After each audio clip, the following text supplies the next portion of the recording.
बात होती है कि हम देखते हैं लोकी और मोबियस X5 के लास्ट लोकेशन के अकॉर्डिंग जो कि टेम्पैड पे थी उसके अकॉर्डिंग पहुंचते हैं लंदन, जहाँ पे अभी ईयर चल रहा है 1977। इसी के साथ ये पहुंचे एक मूवी प्रीमियर पे जो कि जेनियाक नाम की मूवी का। जेनियाक अपने आप में मार्वल का कैरेक्टर है जो कि ज़्यादा अपीयर नहीं हुए, बट हाँ उसी मूवी के प्रीमियर पे यहाँ पे पहुंचे क्योंकि उनको ऐसा लगता है कि यहाँ पे सिल्वी प्रेजेंट होगी, लेकिन लोकी का मानना है कि यहाँ पे सिल्वी प्रेजेंट नहीं होगी। और बाय द वे आज का जो एपिसोड है उसका टाइटल है ब्रेकिंग बैड, जो कि ऑब्वियसली लिया गया है ब्रेकिंग बैड शो से। खैर अब हम आगे ये देखते हैं कि लोकी और मोबियस उस प्रीमियर पे पहुंच गए, वहीं पर जो फिल्म का स्टार एक्टर से मिलते भी हैं एंड वो ये कहते हैं कि मोबियस और वो पहले काम करते थे। अभी तक हमको ज़्यादा हिस्ट्री बताई नहीं गई दोनों के बारे में। इतनी देर में देखते हैं वही एक्टर जो ब्रैड वो वहाँ से भागने लगता है। ऑब्वियसली बात है लोकी और मोबियस का पीछा करते हैं। यहीं पर हम देखते हैं कि हंटर B-15 भी मौजूद है और उसके हाथ से टेम्पैड फिलहाल ले लिया गया है ताकि वो भाग ना सके। आगे हम देखते हैं कि लोकी पीछा कर ही होता है X5 ब्रैड का, लेकिन वो बच निकलता है। आगे फिर हम ये देखते हैं कि लोकी अपना इल्यूजन ट्रैप करता है जहाँ पे ब्रैड या फिर X5 काफी कंफ्यूज होता है एंड फाइनली वो लोकी के चंगुल में फंस ही जाता है बिकॉज लोकी ने मल्टीपल कैरेक्टर्स यहाँ पे अपीयर करा देते हैं इल्यूजन के थ्रू और फाइनली लोकी के इल्यूजन के थ्रू X5 पकड़ा जाता है। आगे ऑब्वियसली बात है कि X5 या ब्रैड से काफी कुछ क्वेश्चन पूछे जाते हैं सिल्वी के बारे में, लेकिन वो कुछ भी जवाब नहीं देता। ऑल्सो हम साथ में ये देखते हैं कि जो ब्रैड या फिर X5 है उसके पास जो टेम्पैड है वो थोड़ा मॉडिफाइड है, वो थोड़ा डिफरेंट है। एंड ऑब्वियसली बात है उसको फिर लोकी और मोबियस R&D डिपार्टमेंट में यानी कि ओबी के पास लेके जाते हैं और ओवर्स के पास लेके जाते हैं उसका है पूछने के लिए। वो भी ऑलरेडी अपने लूम वाली मशीन पे काम कर रहा है ताकि जो सेक्रेट टाइमलाइन के साथ जो मल्टीपल ब्रांचेस खुली हैं उसको ठीक किया जा सके, क्योंकि वो अभी प्रायोरिटी बेस पे है। उसका फिर ओबी उनको एक डायरी देते हैं, मैनुअल देता है, कहते हैं कि अगर तुमको टेम्पैड के बारे में और भी कुछ जानना है तो डायरी को पढ़ो, ये मैनुअल है, इसमें गाइडलाइंस लेके सब कुछ तुम उसके थ्रू हर चीज़ इन्फॉर्मेशन जान पाओगे। On the other hand Hunter B-15 पहुंचती है एंड पूछती है कि टीवी के मेंबर से कि सिल्वी के बारे में कोई इन्फॉर्मेशन मिली या फिर जज रवोना रैंसलेयर के बारे में कोई इन्फॉर्मेशन है, तो मना करता है फिलहाल जो इन्फॉर्मेशन है बहुत डिफिकल्ट है। इसी के साथ मिस मिनट्स का जो सर्वर है वो फिलहाल ऑफलाइन है। मिस मिनट्स को भी ढूंढना काफ़ी ज़्यादा डिफिकल्ट हो रहा है, बट वो कहते हैं मेरे पास स्टिल एक इन्फॉर्मेशन है और इतना सब कुछ मुश्किल हो रहा है, बट स्टिल मैं हेल्प कर सकता हूँ। वो ये बता था हंटर B-15 को कि जज रवोना रैंसलेयर ने अपने टेम्पैड से सारी इन्फॉर्मेशन मिटा दी थी, बट उसके बाद जो लास्ट मैसेज आया है तो वो इन्फॉर्मेशन उसके पास है कि रवोना रैंसलेयर को लास्ट मैसेज किसने मिली। ऑन दी अदर हैंड लोकी और मोबियस अपने साथ में टेम्पैड को ठीक करने की कोशिश करें, उनकी इन्फॉर्मेशन निकालना चाहे, लेकिन ऑब्वियसली बात है वो टेक्निकल डिपार्टमेंट में इतना अच्छा नहीं है, उनको ज़्यादा इन्फॉर्मेशन नहीं मिल रही उसके थ्रू। हंटर B-15 केसी को लेकर पहुंचते हैं। केसी बताता है कि एक्चुअली जो लास्ट मैसेज आया है रवोना रेंसलेयर के पास वो मिस मिनट्स का, तो मिस मिनट्स एक्चुअली ऑफलाइन होकर हेल्प करिए रवोना रेंसलेयर की। रवोना रेंसलेयर और मिस मिनट्स कहाँ पे किसी को भी कोई आइडिया नहीं है, बट ऑब्वियसली बात है केसी और उसकी टीम यानी कि पूरा टीम ये मेंबर्स फिलहाल ढूंढने में लगे हुए हैं। ऑन दी अदर हैंड केसी ये भी कहते हैं कि जो टेम्पैड है ये ट्रैकर्स को ब्लॉक नहीं कर सकता, तो मोबियस और लोकी डिसाइड करते हैं कि फाइनली हम ब्रैड के पास जाते हैं और उसका मुंह खुलवाते हैं, जानते हैं कि एक्चुअली किसने क्या मॉडिफिकेशन किया टेम्पैड में। अब होता यह है कि X5 की जो अपनी जिंदगी थी वो मेरे ख्याल से एक्टर की जिंदगी थी, जो कि इसका एक्टर का नाम है ब्रैड। वहीं पे ब्रैड के थ्रू या फिर X5 के थ्रू बहुत इन्फॉर्मेशन निकालने की कोशिश करते हैं, लेकिन ऑब्वियसली बात है वो कुछ भी अपना मुंह नहीं खोल रहा, वो कुछ नहीं पता टेम्पैड कैसे काम करता है, उसके वाला क्या उसने मॉडिफिकेशन किए। वहीं पे ऑन द अदर हैंड वो मोबियस को और हंटर B-15 को लोकी के खिलाफ भड़काने लगता है। वो लोकी के मुंह पे ही उसकी बुराई करता है, उसकी बेइज्जती करता है, उसको लूजर बोलता है, फलान ढिमकाना, उसकी मॉम के बारे में भी बोलता है।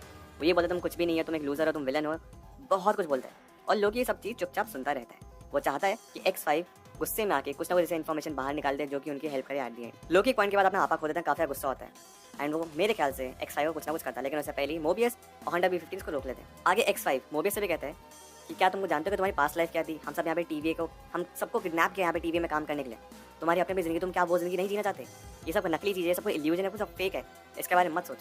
लेकिन एट द एंड जो भी बात है ब्रैड अपना मुंह नहीं खोलता और कोई भी इन्फॉर्मेशन को नहीं मिलती। ब्रैड के साथ जो इंटरोगेशन चली थी इसी में मोबियस ने अपना आपा भी खोया था, घूसा मार दिया था ब्रैड को। लोकी समझाने की कोशिश करते हुए कहता है कि तुम तो ऐसा कभी इतना गुस्सा नहीं करते, वो क्या हो गया। मोबियस डेफिनेटली थोड़ा गुस्सा हो गया था। अब वो दोनों बैठ के केक खाते हैं, उस पर डिस्कशन शुरू करते हैं। मोबियस रिवील करता है कि वो काफ़ी ज़्यादा गुस्सा हो गया था, एक्चुअली वो काफ़ी ज़्यादा गुस्सा हो गया था, इसलिए उसने X5 पे हमला भी किया। लोकी यहाँ पे एवेंजर्स 1 का भी एक रेफरेंस देता है टोनी स्टार्क का कि कैसे उसने गुस्से में आके टोनी स्टार्क को नीचे बिल्डिंग से फेंक दिया था और उसको माइंड कंट्रोल भी करने की कोशिश की थी, बट ऑब्वियसली बात है टोनी स्टार्क तो अपने टोनी स्टार्क है, उसको कुछ भी नहीं पाया। खैर फिर यहाँ पे लोकी से पूछते हैं मोबियस कि तुम एक्चुअली नहीं जानना चाहते कि तुम्हारी पास्ट लाइफ क्या थी।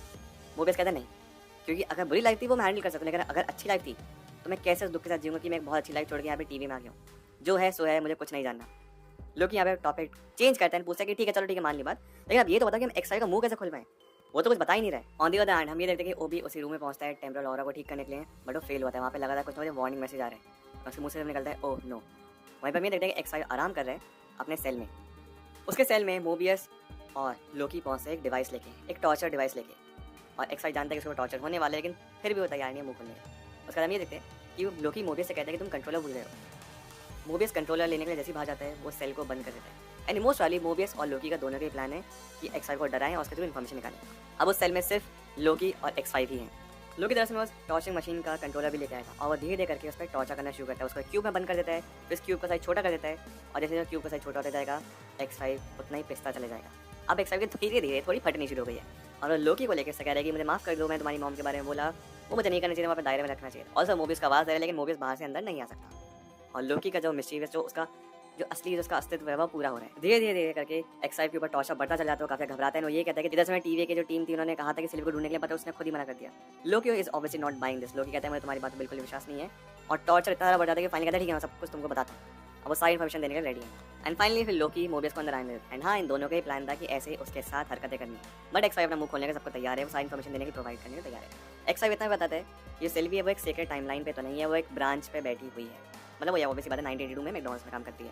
अब होता ही है कि हंटर B-15 और केसी पहुंचते हैं उसी एरिया में जहाँ पे ओबी है, और ओबी कहता है कि हम सब मरने वाले हैं बिकॉज यहाँ के डोर लॉक हो चुके हैं, और उस लॉक को खोलने के लिए या तो ही हू रिमेंस चाहिए था या फिर मिस मिस, और हम सब जानते हैं ही हू रिमेंस इज ऑलरेडी डेड। वहीं पे केसी बताता है कि एक्चुअली वो ओबी का बहुत बड़ा फैन है, सिंस उसने उसकी जो गाइड बुक थी उसकी पढ़ी और हर चीज़ जानता है। तो बस एक लौता तरीका ताकि वो टीवी को बचा सके वो ये है, उनको मिस मिनट्स को मनाना पड़ेगा ताकि वो आकर डोर को खोल सके, क्योंकि जैसे मैंने आपको बताया तो ही रिमेंस खोल सकता है या फिर मिस मिनट्स ही उस डोर को खोल सकती है। वो भी ये भी बताता है पूरी टीम को कि जो भी कुछ करना है मिस मिनट्स वाला काम वो बहुत जल्दी करना पड़ेगा, बिकॉज जितनी ज़्यादा टाइमलाइंस बनती चल जाएंगी, जितनी ज़्यादा ब्रांचेस बनती चल जाएंगी, उतना डिफिकल्ट हो जाएगा टेम्परल और को कंट्रोल करना। तो जो भी कुछ करना है जल्दी करना है। On the other hand finally Loki और मोबियस एक्स5 को लेकर पहुंचते हैं 1982 में, उसी जगह जहाँ पे मैकडॉनल्ड्स में सिल्वी काम करती है। एक्स5 वैसे तो मैकडॉनल्ड्स के अंदर जाने से घबरा रहा था, बट जबरदस्ती उसको अंदर लेके जाते हैं। वहीं पे लोकी और सिल्वी की मुलाकात होती है after a very long time, and awkward feel करे दोनों। लोकी कहता है मुझे तुमसे बात करनी है, और सिल्वी का ब्रेक स्टार्ट होता है, उन्हें कॉन्वर्सेशन शुरू होती है। लोकी और सिल्वी के बीच में कॉन्वर्सेशन शुरू होती है। लोकी बताता है कि मैंने फ्यूचर में तुमको देखा था, जैसे कि हमने लास्ट एपिसोड देखा था ना, एपिसोड 1 के एंडिंग में। तो सिल्वी कुछ भी मानने के तैयार नहीं। सिल्वी कहती है मुझे कुछ फर्क नहीं पड़ता टीवी के लिए, टीवी खत्म हो जाए, आई डोंट केयर। लेकिन लोकी कहता है ठीक है तुमको ये जगह पसंद है ना, ये ब्रांच भी खत्म हो जाएगी अगर टीवी की हमने नहीं सुनी तो, क्योंकि मैंने फ्यूचर देखा है, तो मानो मेरी बात। सिल्वी बिल्कुल भी हेल्प करने को तैयार नहीं है, सिल्वी को कोई फर्क नहीं पड़ता है। लोकी ये भी कहता है कि ही हू रिमेंस की बात सच है, जो भी उसने कहा वैसा सच है, मैंने पास्ट भी देखा है, मैंने फ्यूचर भी देखा है, मेरी बात का विश्वास करो, मेरे दिमाग पढ़ो, तुम कर सकती हो। सिल्वी उसके लिए भी रेडी है। सिल्वी बहुत ज़्यादा नाराज़ है। सिल्वी अपनी ज़िंदगी बहुत ज़्यादा खुशी से जी रही है, उसको कुछ फर्क नहीं पड़ता है, वो किसी से भी नहीं मिलना चाहती। मोबियस और एक्स5 के बीच में बातचीत चल रही है। एक्स5 लगातार बार बार अपनी ब्रांच में जाना चाहता है, वो बहुत ज़्यादा घबराया हुआ है। भाई मोबियस बहुत ज़्यादा रिलैक्स है, लेकिन थोड़ा शक होता है चल क्या रहा है, हम यहाँ पे बैठे हैं कहीं ऐसा नहीं कि लोकी सिल्वी कहीं भाग गए कुछ ऐसा हो। मोबियस को कुछ शक हो रहा है, लेकिन एक्स5 तभी भी अपनी टाइमलाइन में वापस जाना चाहता है और उगलवाना चाहता है कि जैसा मोबियस ने प्रॉमिस किया था, यानी कि एक्चुअली मोबियस ने कहा था तो हमको सबको सच बता दो, हम तुमको तुम्हारी टाइमलाइन में छोड़ देंगे। एक्चुअली लोकी सिल्वी कहीं भाग नहीं रहे, तभी यहाँ पे पहुंचता है मोबियस और एक्स5 और बताता है कि एक्चुअली जो जितनी भी ब्रांचेज हैं सबके सब खत्म होने वाली है। तभी यहाँ पे सिल्वी का दिमाग पड़ते हैं, वो पता चल जाते हैं जितनी भी सेक्रेट टाइमलाइंस हैं, जितनी भी एक्स्ट्रा ब्रांचेज हैं, उन सबको बॉम्ब से उड़ाने वाला टीवी, तो उससे पहले हमको सबको रोकना पड़ेगा, वरना सब कुछ खत्म हो जाएगा सेक्रेट टाइमलाइन के अलावा। इतने में हंटर B-15 को मोबियस इन्फॉर्मेशन प्रोवाइड करता है कि डॉग्स है वो सिल्वी को नहीं ढूंढ रही, बल्कि जितनी भी एक्स्ट्रा टाइमलाइंस है ना वो सबको डिस्ट्रॉय करने वाली है। एंड ये बात सुनकर B-15 भी घबरा जाती है। टीवी के द्वारा बॉम्बिंग को रोकने के लिए मोबियस, लोकी और सिल्वी पहुंचते हैं एक जगह जहाँ पे मल्टीपल डोर्स हैं, जिसके थ्रू जितनी भी टाइमलाइंस बनी हुई है उनको डिस्ट्रॉय किया जा रहा है, और उसमें 30% ऑलरेडी डिस्ट्रॉय हो चुकी है। अगर बाकी को रोकना है तो अभी कुछ ना कुछ फैसला लेना पड़ेगा। तो ऑब्वियसली बात है यहाँ पे बहुत बड़ा फाइट सीन शुरू होता है ताकि उस मशीन को रोका जा सके या उस बॉम्बिंग को रोका जा सके, जिसकी वजह से बाकी टाइमलाइंस खत्म होंगी। लोकी सिल्वी समहाउ अपने साथ मिलके उन टीवी मेंबर्स को रोक लेता है, डॉग से भी कैप्चर कर लिया है। तभी हंटर B-15 मोबियस से कहती है कि तुम जल्दी वापस आओ। B-15 लोकी, मोबियस और पीछे भी सिल्वी पहुंचते हैं, देखते हैं कि जितनी भी टाइमलाइंस थी वो डिस्ट्रॉय होनी स्टार्ट हो चुकी है। यहाँ पे सबको बहुत ज़्यादा बुरा लग रहा है बिकॉज इनोसेंट लोग मारे जा रहे हैं। इतनी देर में केसी बताता है कि रेंसलेयर के टेम्पैड पे इन्फॉर्मेशन मिल रही है, कुछ मैसेज आ रहा है। सिल्वी ये सब देख के काफ़ी नाराज़ हो जाती है, काफ़ी गुस्सा करती है, अभी भी टीवी को ब्लेम करती है और वहाँ से निकल जाती है। लोकी ऑब्वियसली बात इसको रोक नहीं पाता, वो खुद दुखी है। आगे में देखते हैं कि फाइनली सिल्वी अपनी टाइमलाइन में फिर से वापस पहुंच चुकी है और गाने सुन रही है, और एपिसोड खत्म होता है कि हम देखते हैं सिल्वी के हाथ में कोई डिवाइस है जो कि टाइमलाइन को शायद कंट्रोल कर दिया, फिर उस टाइमलाइन को सब कुछ प्रोटेक्ट करके रखे, जिसके बारे में हमको नेक्स्ट एपिसोड पर चलेगा। और यहीं पे एपिसोड खत्म हो जाता है, और इस एपिसोड में कोई भी मिड क्रेडिट सीन नहीं है। सो गाइस, ये आज की वीडियो, ये आज का episode. I hope you enjoyed. कैसा लगा आपको आज का एपिसोड, कैसी लगे वीडियो, मुझे प्लीज कमेंट्स में आके जरूर बताना। एंड आपके जो भी थॉट्स है, आपने कुछ नोटिस किया हो, कुछ भी